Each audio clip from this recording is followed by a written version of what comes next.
Hi everybody, in the lesson today we are going to look into this thing called the LHopital's rule. This LHopital's rule is actually a method for us to evaluate the limit of a quotient fx over gx in the event that the limit of fx when x goes towards a and the limit of gx when x goes towards a, when both of them are 0, this rule says if this thing happens, if both limits for the fx and the gx go to 0, then the LHopital rule says this limit can be evaluated as limit x goes towards a, and then you have the differentiation of fx and then the differentiation of gx. Now, so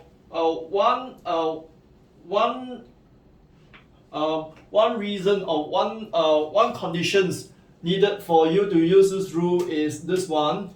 There's another condition that's possible, or the limit of x goes to a of fx is equals infinity, and the limit of x goes towards a gx is also infinity, which means you can use this LHopital's rule if the limit of fx and the limit of gx both goes to 0, or the limit of fx and the limit of gx when x goes towards a, both of them goes to infinity.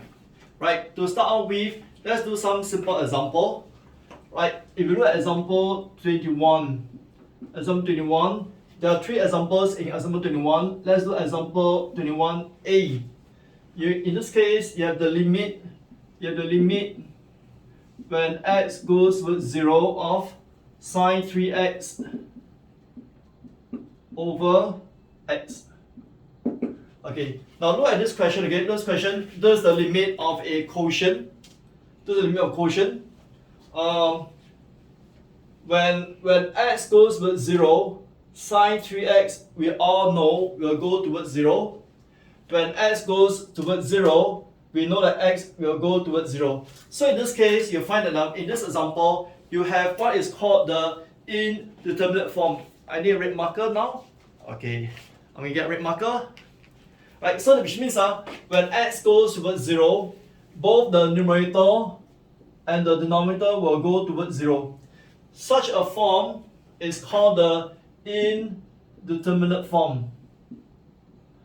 LHopital's rule says as long as you have an indeterminate form of a 0 over 0 and also possibly infinity over infinity, then you can apply the LHopital's rule and say that this limit can be evaluated according to the LHopital's rule. You are going to differentiate the numerator and the denominator separately. If you differentiate the numerator, what do you get? You get 3 cosine 3x. If you differentiate the denominator, you get a 1. Having done one round of, or having applied the rule one time, you find that now this fraction, right? This fraction is now possible for me to just evaluate the limit of this function by putting x at 0 both the numerator and the denominator. And in this case, I will get 3 times 1 over 1, and therefore it's equals to 3. So this is a very simple rule that helps us to compute the limit of a quotient whenever you have the indeterminate form. Let's look at the next example in 21b. Okay, 21b, I hope you can see 21b. In 21b, you are given the case of limit x goes towards 1 of ln of x minus x plus 1 over x minus 1 squared. Now, let's check again whether or not it has the indeterminate form. When x goes towards 1, ln 1 is 0, 1 minus 1 plus 1 is 0. So the numerator will be 0, and then the the denominator will also be 0. So therefore, you have what is called the indeterminate form. Now that you have the indeterminate form, you can now apply the LHopital's rule once. How do you apply it? You just have to differentiate the numerator and the denominator separately. It is important for you to note that you are supposed to differentiate both the numerator and the denominator separately.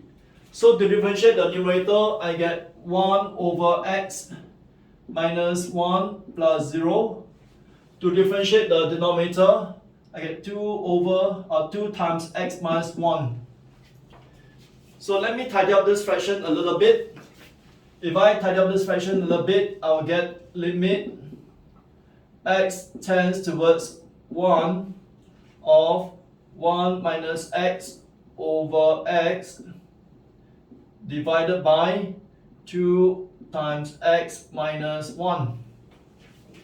So you can now do some tidying up for this. You get limit x tends towards 1. If you tidy up this arithmetic, you will get minus 1 over 2x. So now after applying the rule one round and upon tidying up, I get something that is very nice. I can now evaluate this limit directly to give me an answer of minus half. Right?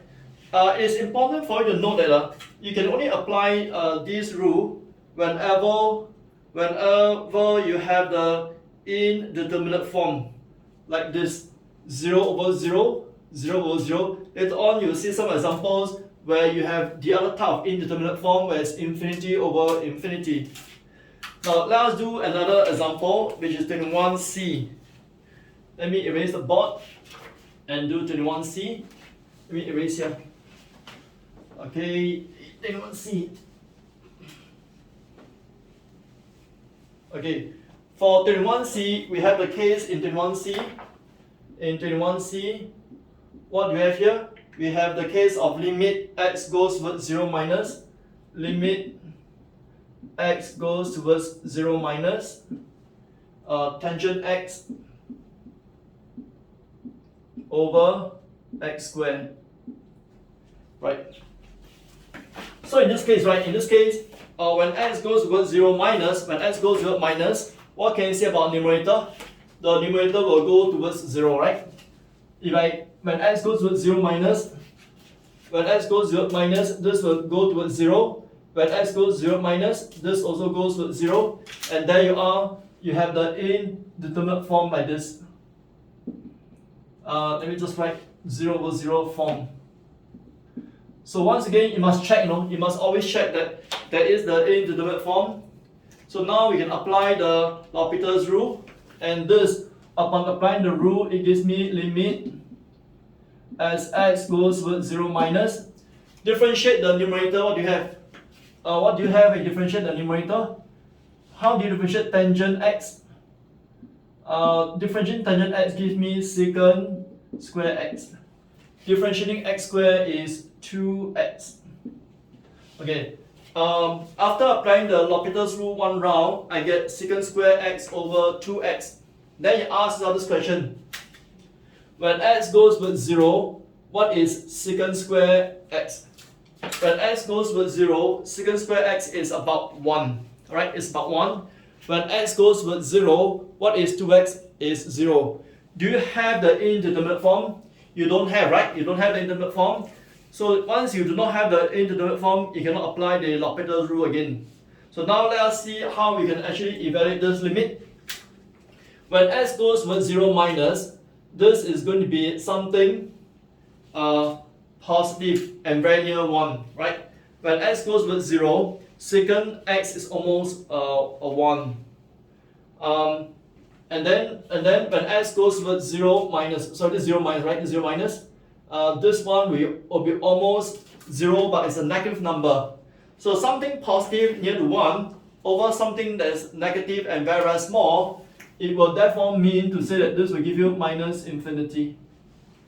Right, this is 21c. Okay, let's try more examples. Let's do at 22a. 22a, you have the limit.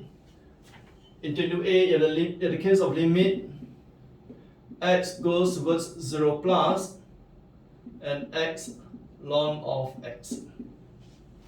Now, earlier on, we talked about the indeterminate form, the case of 0 over 0, 0 over 0, right? The limit of x, fx, and limit of gx. You also have the case of infinity over infinity. We have not used it yet, but hang on. In 22a, we have yet another kind of indeterminate form that you see here. When x goes towards 0 plus, right? When x goes 0 plus, this is almost 0. When x goes towards 0 plus, what can you say about ln x? When x goes towards 0 plus, what does ln x become?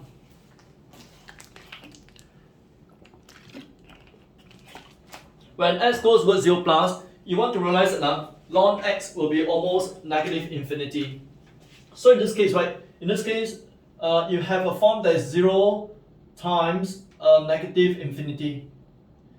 When you have a form that's like this, it is also deemed to be another kind of indeterminate form, and this indeterminate form can be turned into this indeterminate form, right? Can be turned into the 0, 0, 0 over 0 indeterminate form, or the infinity over infinity indeterminate form. And how do we go about it?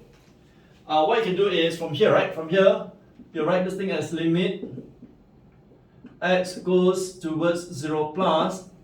So one way to go about it is you write this thing as ln of x over 1 over x. If you were to rewrite 22a as ln x over 1 over x, what do you notice about the numerator? When x goes towards 0 plus, the numerator will be, when x goes to 0 plus, right, the numerator will be negative infinity.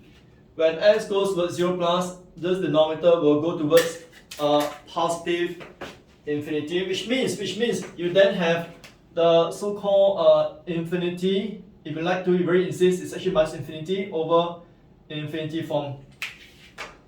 So when you have the case of infinity over infinity, this is another condition whereby you can actually apply the Lopitas rule. How do you go about applying the Lopitas rule? The same way. How do you do it? The same way. They are going to differentiate the numerator and the denominator separately. Okay, now I'm going to differentiate the numerator. The numerator, when I differentiate it, I'll get limit x goes towards 0 plus. Differentiating ln x is 1 over x. And differentiating the denominator is minus 1 over x squared. Right? Okay. So upon tidying up, what are you going to get? Upon tidying up, you get limit x goes towards 0 plus of minus x. Right? So when x goes towards 0 plus, minus x will go towards what? Will go towards just 0. Which means, therefore, the limit when x goes towards 0 plus of x ln x is just 0. So that is 22a. So in the case of 22a, what you saw here is, this is another kind of indeterminate form, which is 0 times the infinity indeterminate form. I have, by rewriting this, right, have changed it into the infinity over the infinity in determinate form. And now with this indeterminate form, I can then apply the Lopitas rule. Alright? And I apply it by differentiating the numerator and applying it by differentiating the denominator separately.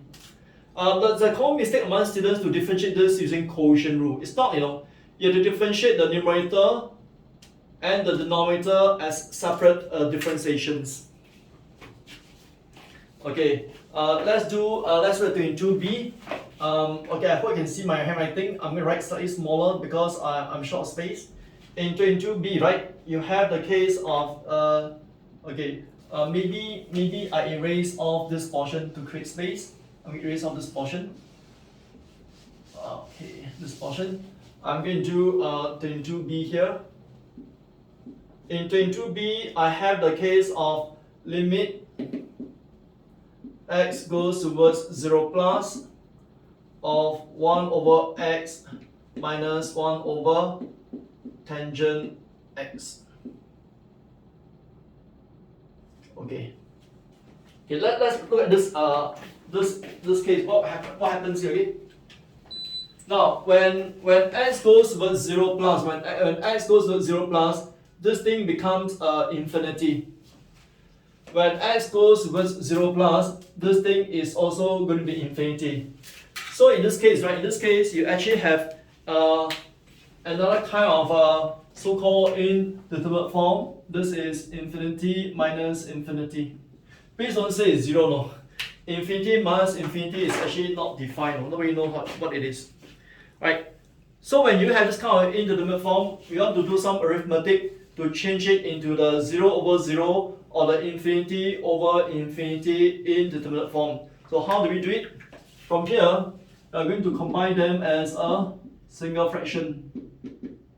If you combine them as single fraction, you get tangent x minus x over x tangent x. So once you change them into this form, and then when x goes towards 0 plus, what can you say? When x goes towards 0 plus, right? When x goes 0 plus, the numerator will be 0 minus 0, which is 0. When x goes towards 0 plus, 0 times tangent 0 will be also 0. So when you do this, you have effectively rewrite the fraction so that this indeterminate form shows up. So once you have this indeterminate form, you can now apply the Lopitas rule that says this becomes limit x goes with 0 plus. If you differentiate the numerator and differentiate the denominator separately, you get secant square x minus 1. Differentiate the denominator, what do you have? Differentiate keep plus keep and then differentiate. Right? So after one round of applying the indeterminate form, oops, I gotta roll back. No, I think I made a mistake. It's not tangent, you know. I gotta rewrite this again. This is not tangent. I'm gonna rewrite this. I'm gonna I'm gonna rewrite. Okay, I made a mistake. I made a blunder. I'm gonna rewrite this thing as sine x. But the same thing happens again. The same thing happens, right? When x goes to 0 plus, this infinity. When x goes 0 plus, this whole thing is also infinity. The same thing. No difference. It's the same thing, you know. Anyway, you combine them as a single fraction.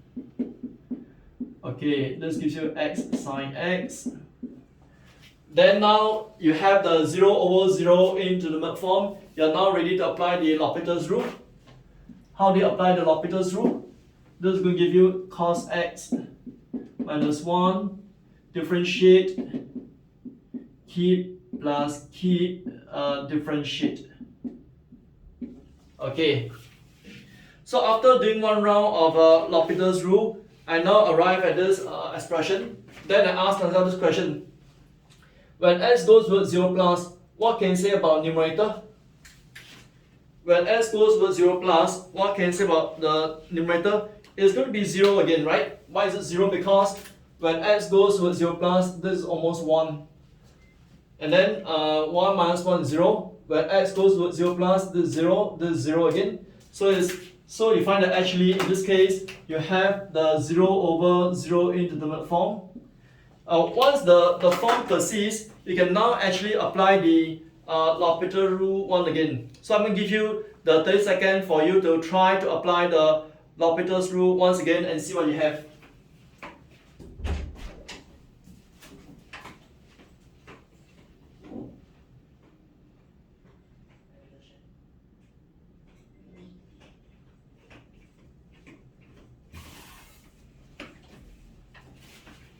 Okay, so if you apply the L'Hopital's rule once again, let's see what you have again. This is going to be limit x goes towards 0 plus. Differentiating the numerator, what do you have? You get minus sine x. This will be 0. Differentiating the denominator, you get cosine x. Using product rule, differentiate the first, keep the second, plus keep the first, differentiate second. Alright. So in this case, when you arrive at this line, you ask yourself this question, no? How is it now?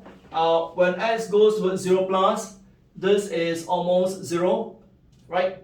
When x goes towards 0 plus, this is 1, this 1, this 0. There's no more indeterminate form, but we are able now to calculate this limit. This is 0 over 1 plus 1 minus 0, and therefore I get a value of 0. So 22b, for 22b, applying the Lopitas rule twice gives me the answer of 0 for the limit. Incidentally, right, in the past, right, student says, hey, it seems like the answer is always 0, no? And they think that whenever you apply Lopitas rule, it's always 0. It's not the case, no. In fact, you've seen, I think, some cases earlier that it didn't end up to be 0. It's not the case, okay? It's not, right? It can be anything. Right, so what we have seen here in this example is with indeterminate form of this nature and of this nature, we are able to rewrite them so that I can actually change them into the 0 over 0 or the infinity over infinity in determinate form, and then I can apply the L'Hopital's rule. Now let's look at other instances where I can also apply the L'Hopital's rule. If you now look with me to look with me to example 23. Let's look at example 23. Look at example 23. You have the case of x to the power of x. X to the power of x. How do we calculate the limit of x to the power of x? We're going to erase this part of the board first. Okay, in this case, right, we want to calculate the limit in number 23, example 23. Let me put this in back. Okay, in example 23, you have the case where you want to find the limit as x goes with 0 plus of x to the power of x. Alright, so in this case, right, you find that when x goes to 0, right, you have the case when x goes to 0, you get 0 to the power of 0. So this is also an indeterminate form. To do this question, we want to actually so-called rewrite this expression, right?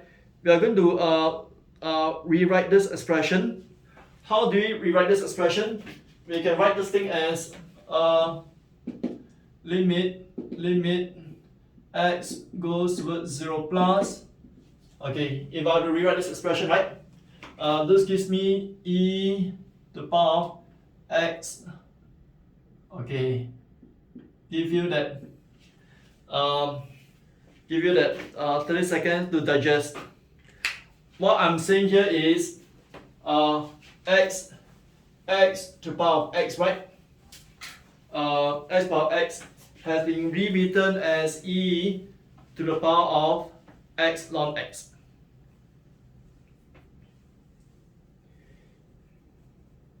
Okay. Alright. Do you remember the exponential function, right? E, right? E power of whatever, right? Do you remember exponential function is actually a continuous function, you know? So because of this, right, I can now compute this as e to the power of limit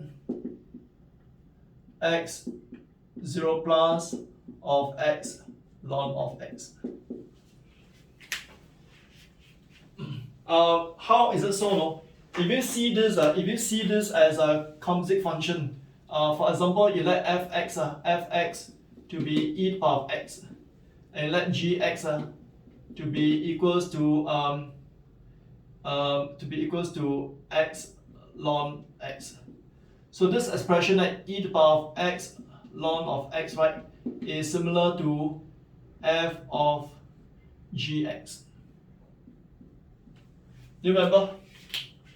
Now, this function is known to be a continuous function. So taking limit of this function, right, taking limit of this function is the same as function f limit of gx. This is what I'm doing. Right? This is what I'm doing exactly. So therefore, I can now say from example 22a, this becomes e to the power 0. How come? Because in 22a, right? Remember, in 22a we have evaluated this, and this gives me 0. Oops. Okay, let me see something. I think that there is some issue here. You can't see the bottom part here. Okay, I have gone below. Okay, let me pause for a moment to let you. I just realized that just now this portion here wasn't visible. Okay, sorry, but let me roll back again. This portion wasn't visible, so I'll let you copy up this portion first. Okay, then at the same time, I want you to see that this one is okay. Sorry about this because I didn't realize it. Now that I see it, no. Okay, so give yourself that few seconds to catch up on this portion. Okay, sorry that you couldn't see, no, right? You couldn't see. Okay, now I just realized it. Okay, so I hope you have caught up with the left hand side. Now you want to see the right hand side. Okay, later on I'll be more careful not to write beyond the visible area, no? Right? Because the camera is facing away from me. I mean the wing finder, right? Of the camera is away from me, so I can't see. Sorry about it. Now what I'm gonna do right now is I'm gonna put a marker to tell me that I cannot go below this line. Okay. Okay, slightly there. This I know. Okay, now. Right, that completes example 23, right? Okay, let's try example 24. Okay, let's do example 24. Let me pause for a moment to let you take a look again, a good look of this portion here. Okay, let me scroll down back again, okay, in case you missed it. Okay, this portion again. Sorry about it, okay, once again, sorry about it. Okay, I'm going to push it up. Okay, now you have a good view until where the marker is. Alright. Okay, I'm going on with example 24 soon. I'm going to erase off this portion. In fact, I think that some people have already learned the LHopital's rule. I'm not sure where you're learning from. Maybe you have read that on your own, or maybe you learned it in class last year. Maybe teacher mentioned about this method before last year and you learned it in class. Okay, now we are going to look into example. Okay, let me check the camera again to make sure that things are okay. Alright, I think it looks good. Okay. Okay, let's now look at example 24. Example 24. I hope it is visible. In example 24, you're asked to find this one. Part A, right? Part A. Limit as x goes towards minus infinity of fx, and your fx in this case, right? Your fx in this case is 1 over x. So this limit x goes towards negative infinity of 1 over x. Okay, if x goes towards negative infinity for 1 over x, right, the numerator is a fixed number 1. When the denominator becomes very, very big, this just becomes 0. Okay.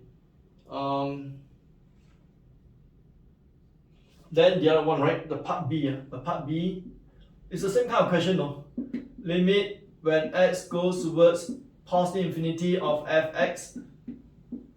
And your fx in this case, right? Your fx in this case is still the same function, 1 over x. And so this again is 0. Okay. So after evaluating the limits, the next thing is we want to find the asymptotes. Alright.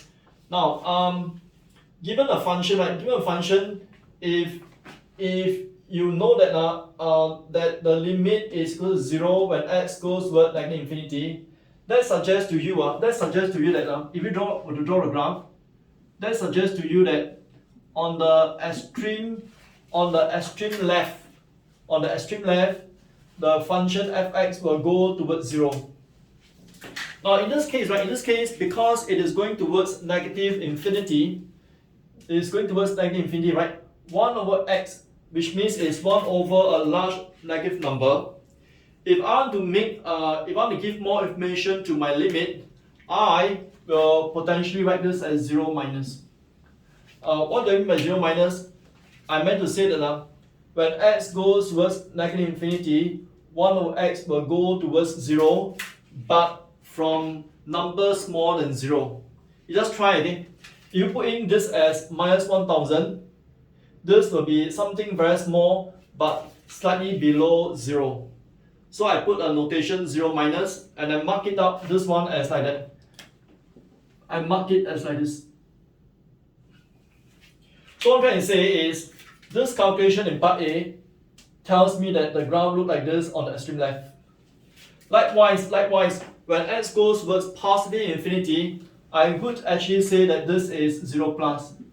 And then I know therefore when function x when the x goes towards positive infinity, my function fx will go towards 0 but from values above 0. And based on what I've just sketched on the diagram, you will therefore see that the x-axis is actually, in this case, right, the horizontal asymptote. So I can say that y equals to 0 is a horizontal asymptote. Okay. Now, this is one kind of asymptote that this graph has. How do you find the other kind of asymptote, such as the vertical asymptotes? To find the vertical asymptotes of a function, what you need to do is, given the function, right, in this case, fx is 1 over x. To find the vertical asymptote of the function, you simply just need to put this to 0. Put the denominator to 0. Say again. To find the vertical asymptote, you just need to put the denominator to 0. So if I put the denominator to 0, what do I get? If I put the denominator to 0, I will have x equals to 0 is the vertical asymptote. Where is x equals 0? X equals 0 is actually here, the y-axis. Right. And as you already know, this graph of 1 over x actually looks like this.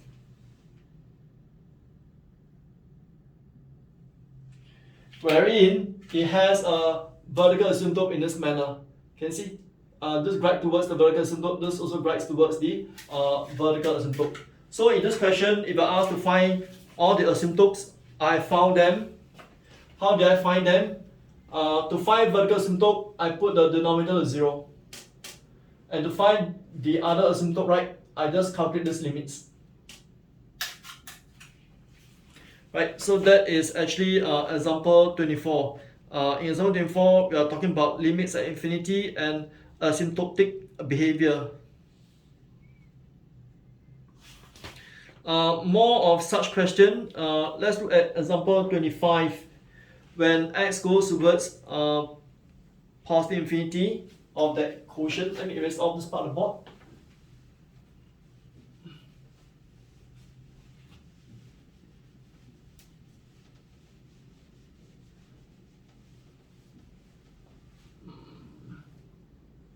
Okay, example 25. Example 25, you have limit x goes towards infinity of x squared plus x over. Okay, in this example, I'm sure you already know how to do such a question, you know. How would you do such a question?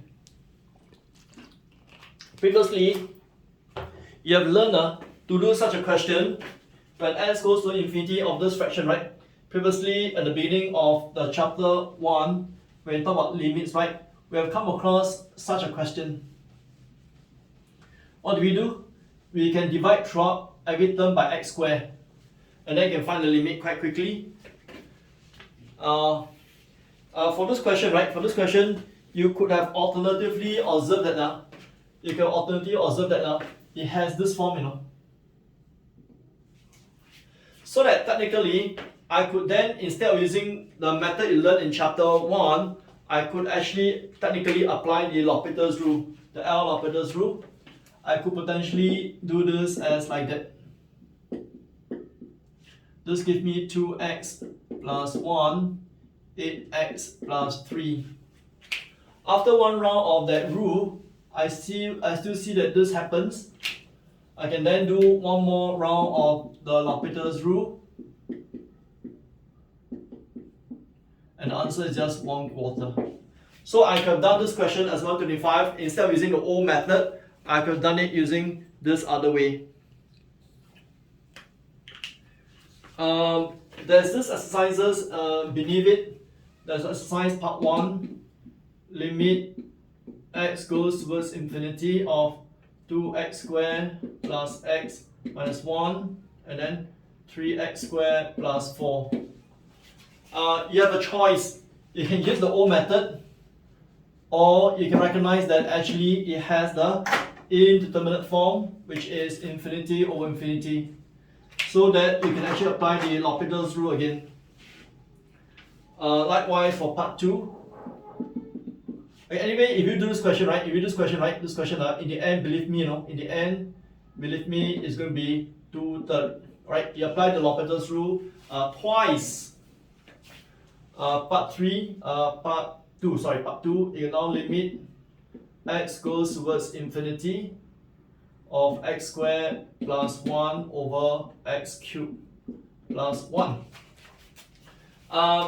So in this case, you see that actually it has the L'Hopital's rule, condition favorable for the use of L'Hopital's rule.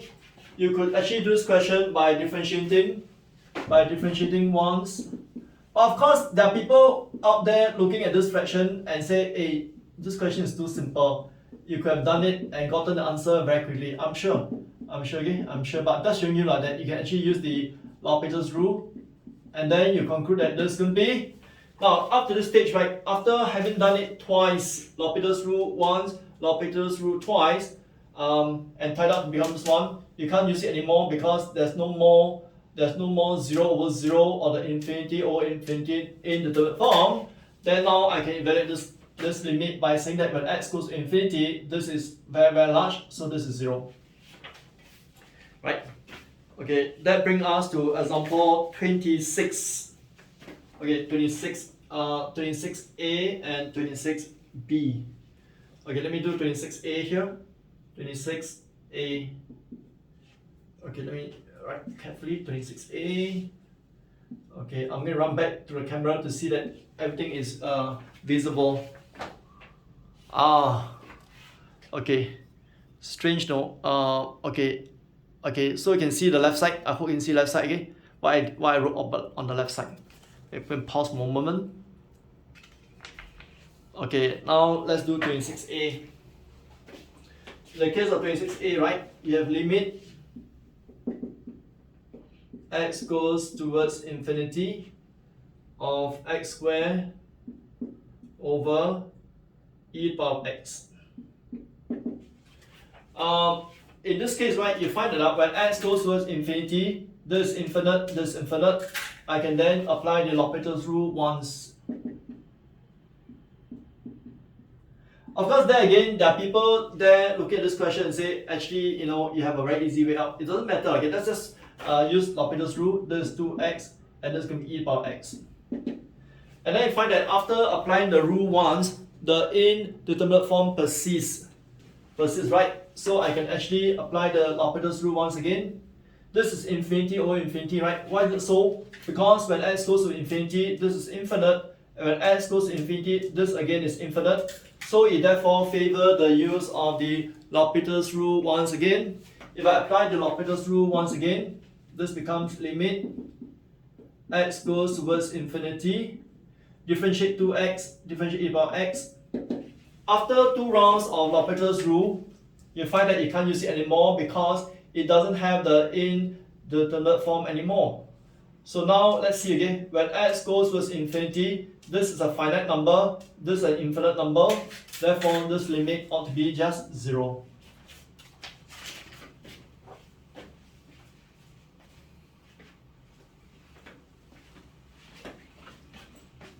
Okay, that's example 26a.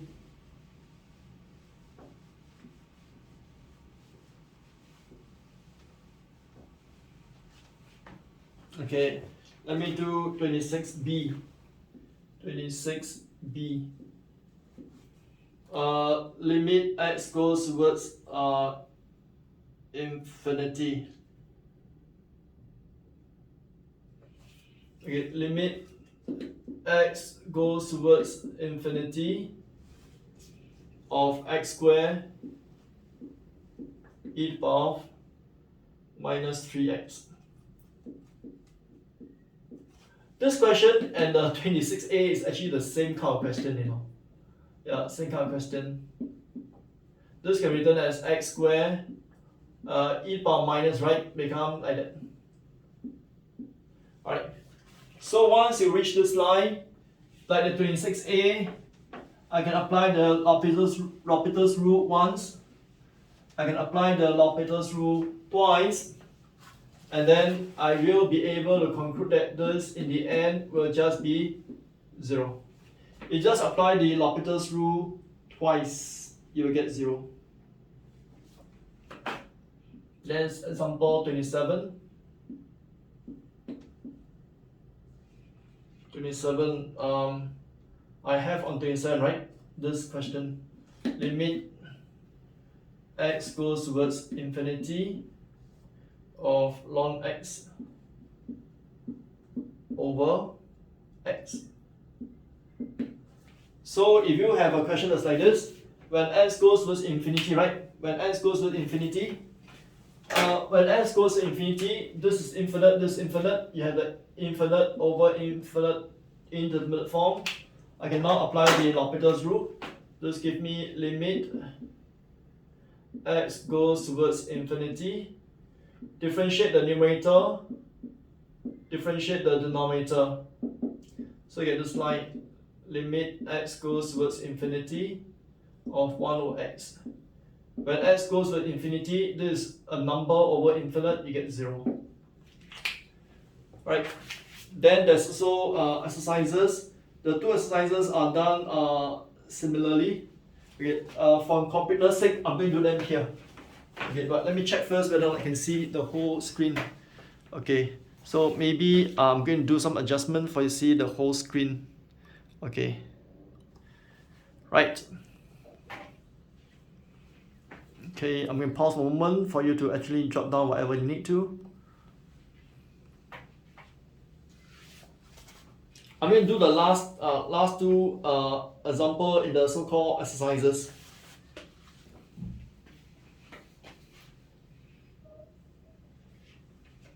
Okay, let me erase this portion.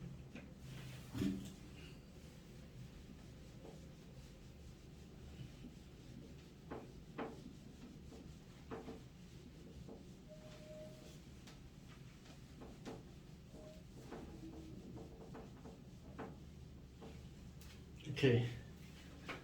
For completeness sake, I'm going to do the last 2 questions as well. The exercises.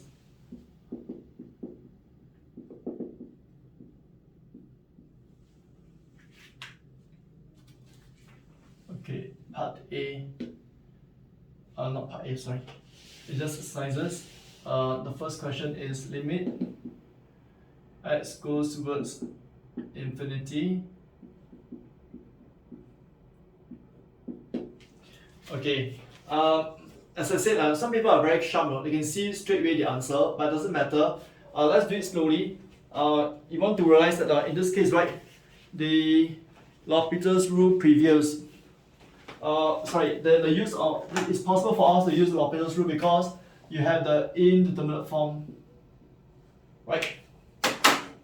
So therefore, I can say that by applying the Lopitas rule once, I get 1 over x, and then this is 2x.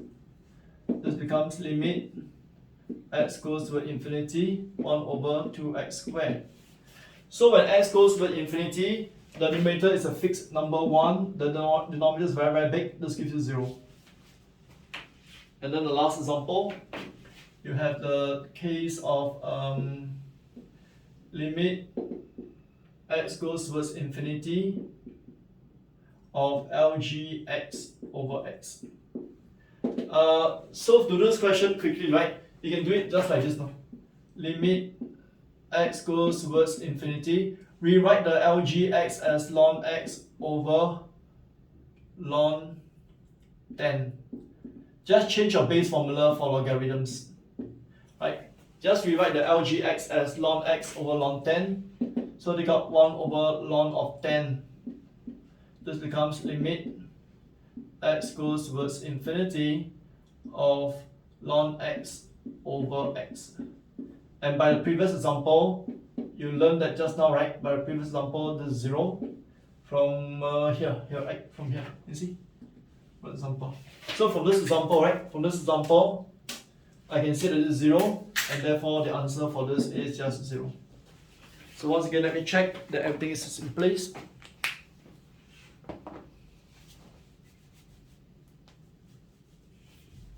Okay.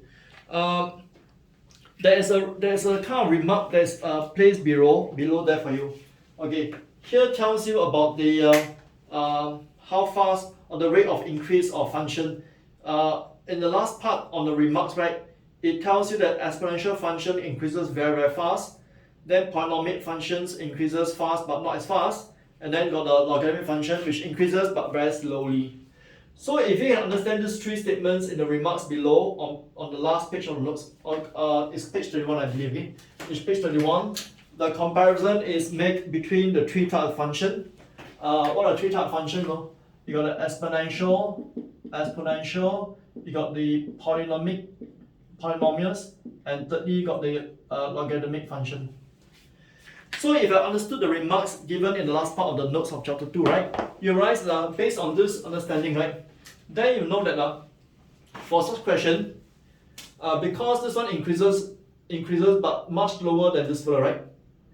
So if that's the case, when x goes to infinity, this one goes big, but this one goes much, much bigger. That's why it should be 0.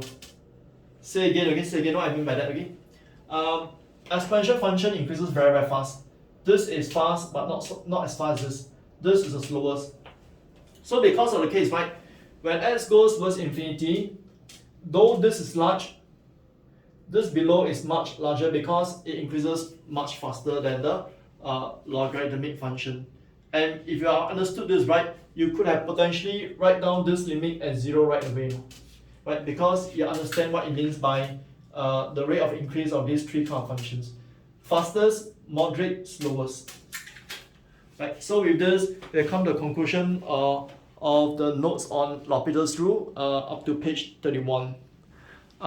In the next segment, I'm going to do a bit of tutorial questions plus maybe some questions from the notes as well.